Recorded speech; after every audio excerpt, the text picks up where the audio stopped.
Viewers and subscribers, welcome to another episode.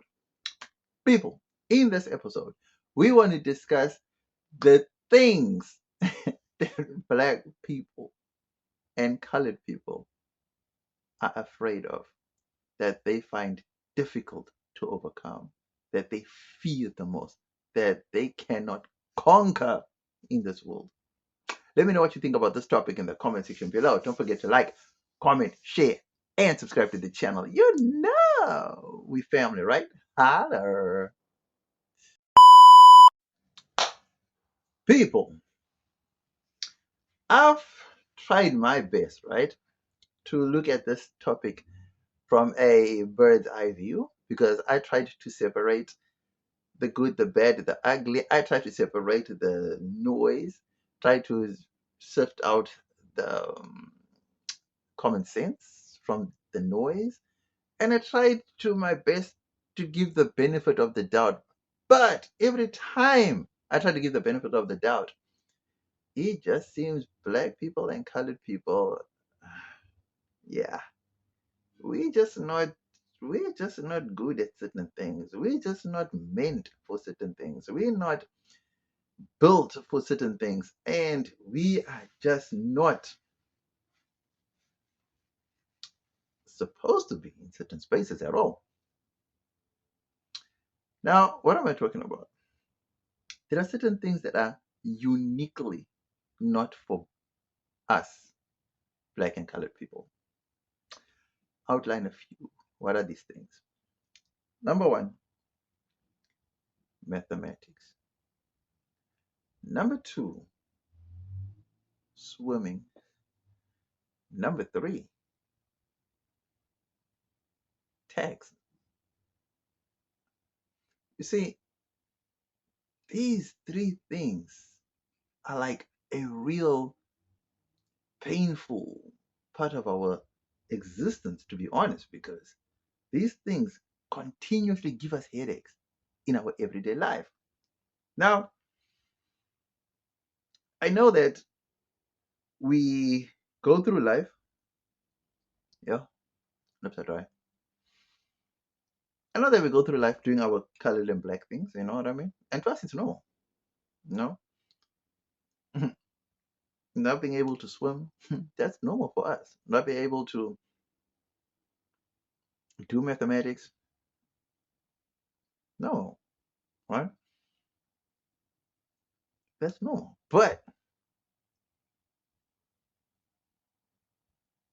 to other race groups, it's like a no, no. These are like must haves for you to progress in life.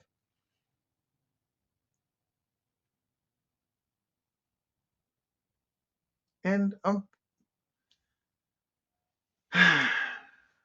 beginning to see a pattern that, I'm beginning to think that maybe the other race groups are right, to say, like, if you don't have the fundamentals of these three things, if you don't have these basic things on lock, you won't get to the pinnacle of society.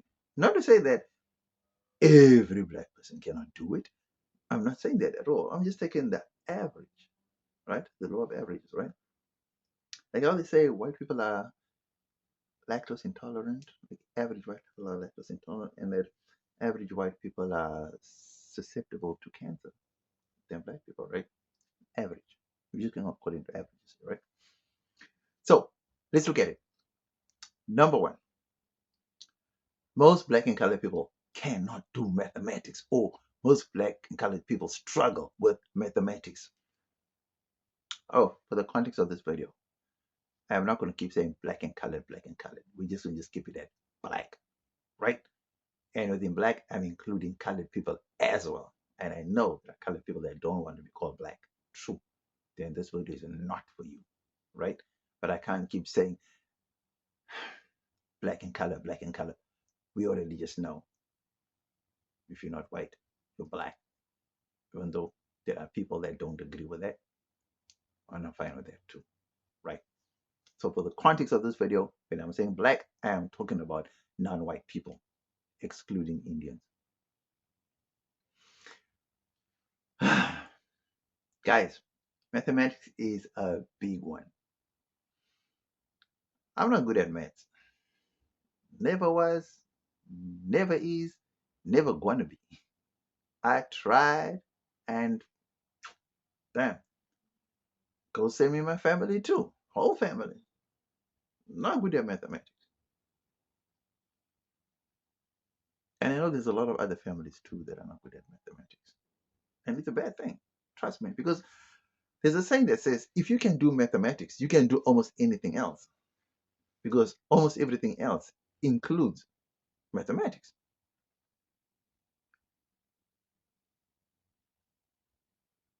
And people who are very good at mathematics somehow seem to be level headed people. They just seem to know how to be conscious. They just know how to calculate. They just know how to make calculated moves. You know, when they say you take calculated risks, how can you calculate a risk if you don't know how to calculate in the first place? So that's where I'm coming from with the mathematical point. It's like you need to discern things. So people who are good at mathematics are automatically good at discerning things, right? From a mental point of view. Do you understand what I'm saying? Yeah, the majority of people who are good at mathematics, trust me, they're not good at street life, right? They're not very good at street life because that's not what their brains are wired to do. Street life, they're not really into that. But that's not to say that there are no street people who are good at mathematics, right? So we struggle with mathematics, and this is evident even in schools. Anywhere we go to, you go enroll in colleges, everybody wants to be an accountant because they see this flashy lifestyle that accountants love, and that they enroll in colleges and then or universities. Then you see first years it's full of black people. Second year it starts dwindling. Third year, by the final year, it's wow, mainly just Indians and white people. Blacks have dwindled. They've gone to marketing and less math related subjects. Why? So it seems to me like when it comes to mathematics, speaking from personal experience, our brains just freeze. We just get into a non functioning mode. We just freeze. Doing equations, doing division, long division. Ah, man, that is such a headache.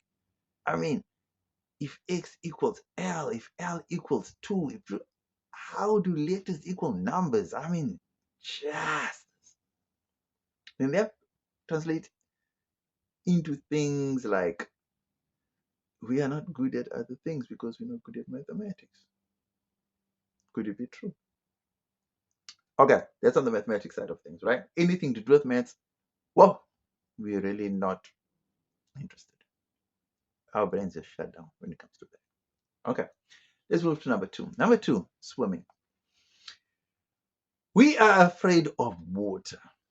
Now, it's not specifically water that we're afraid of because we bath, we clean, we shower, we do those things. It's volumes of water that we are afraid of. So we don't mind a bath of water, and it shouldn't be full either. It can be full, but it mustn't be in a way that it's life threatening, so to speak, which never really is, right? I just want to bath them. As black people, we don't bath in bathtubs full of water. But I'm just simply saying, it mustn't be a bathtub full of water that when I'm standing upright, I'm still covered in it. Then becomes a life threatening, and then hey, then we got problems, right? So when it comes to swimming, there's something about us and water and us with the fear of crocodiles and even if the river is clean and croc free, swimming is something that we just don't do. We can bath, yeah, but that's as far as it goes. Swimming is a technique, it's a survival skill, it's a life skill that we all should know, in fact. But for some reason, we don't see the benefit of it. Is it because we didn't grow up with swimming pools? Is it because we didn't grow up at the coast? Is it because we don't see the benefit of learning how to swim because we never in the water? I don't know the answer to that because I only learned to swim in my 20s. I almost drowned when I was about 7. And that just gave me an anxiety and fear when I came to swimming at school. I was exempt from swimming because I just feared the water. So throughout my primary school and high school, I didn't swim at all. My friends and other classmates, even those that couldn't swim, would just go in the water and just play around and frolic in the water and do whatever it is they did in the water. And I just stayed away because it would always just take me back to the day I nearly drowned, right? I had this fear and this trauma when it came to large volumes of water.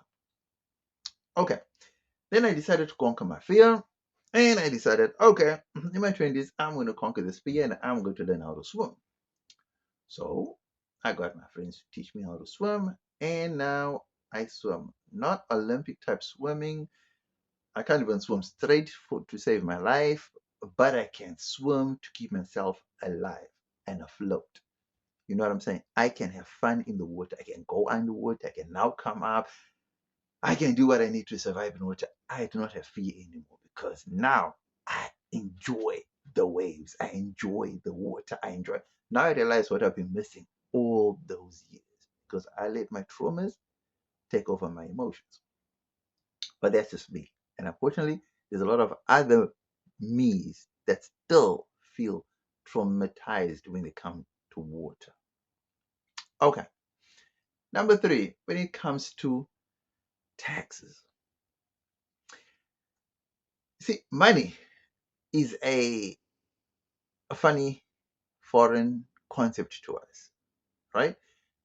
We know what money is, but we don't understand what money really is. When I say we know what money is, we see it. Yeah, money is a piece of paper. It's coins. Money is a thing you earn for jobs done. It's a gift. It's a you know what I'm saying? It's paper. It's a value, right? But that's not what money really is. What we see is simply a physical, tangible thing of what money represents. See, money is not cash value, paper, like we think and assume it is. Money is energy, it's value exchange, it's a tool. It's not a Christmas gift, it's not a party favor. And that's the way we treat money. You see, money is not meant to stay with you. Money is meant to move around. Money is meant to grow. Money is energy. But for us, as black people, no. Money is paper. It's a currency. Something that you use to stay alive, to show off. And so what do? When we get money, we do exactly that. We show off. We, black people, are the biggest consumers of anything and everything that money can buy because we come from a place of lack. The minute we get money, we automatically switch to an abundant mindset. Now I got the money, now I need to do all the stuff. So you will see that we will misuse money. We will go out of our way to buy the most expensive, lavish material possessions we could possibly find on the planet because we grew up without them. Those are symbols of wealth and success, and we'll do anything in our power to get those things, right? And when the money's gone, we wonder why we're back to square one all the time. And like I just said, we don't understand what money really truly is. And in doing all that, the one big thing that we always miss as black people, and this is not every black person, this is the average black person, because we see it with movie stars, sports stars, musicians, actors, singers. We see it with celebrities. You see it in everyday society, right? The one thing that we miss whenever we go on these extravagant expeditions in the malls, right? We somehow conveniently forget to file our taxes. Now, like I said to you, money is energy, right? And because money is energy, money goes where money is wanted, and money goes where money grows. Money doesn't want to be kept in a bank vault locked up because inflation eats it. But we don't seem to understand that. We get money. Money is supposed to grow. It's not meant to be spent. It's meant to be spent, but it's supposed to be spent on assets that grow it. But we seem to spend it on liabilities that seem to grow us, not the money. And then when the money dries up, we stop growing because we didn't grow the money. So I don't know. Do people think that I am correct on this, or do you think I'm totally wrong on this? Because these are the three fundamental things that I've noticed that black people and colored people struggle with for generations and continue to struggle to this very day with these three basic things. I mean, I know there's more things, but these are the three fundamentals that I've seen that it's across the board, you know, from the older generation to the youngest generation to the now generation. It's like when we get money now, the first thing first is like, we need to go out and have a good time. We need to make sure this and that and that. You know, investments is not our thing. I mean, guys, survival is the first thing first. After survival, we're supposed to then be looking at ways to grow our money, but we tend to want to party first and then investments later. It's only after we've fallen, then we start thinking of investing. So many countless times have we seen actors, soccer players, football stars, musicians falling off the high pedestals because they never put money aside to grow their assets. So I guess it's something, these are things that we need to look at as black and colored people, as a collective, to say, how can we overcome these demons that are holding us back? Maybe it's these three things that are making the other race groups prosper that we don't. Maybe it's these three things. I'm just saying. You never know, because Indians are good at math. White people good at math. I'm not saying all of them. Trust me, I'm just saying average. Good at math. Asian people are good at math. Average white person knows how to swim. Average Indian person knows how to swim. These other race groups, they actually file their taxes. They actually do their taxes. But it's we that are always caught by the tax man. It's we who fall. I mean, guys, I don't know how it's just happening that we just get affected by it. What is supposed to be the most mundane things, we are up there getting caught with these things, and these things are keeping us down, holding, keeping us back, holding us back. And I don't know, will we ever overcome these three obstacles as race groups? Let me know what you think about this topic. Was I on the money, or did I totally miss it with this one? Don't forget to like, comment, share, and subscribe to the channel. You know we family, right? Holler.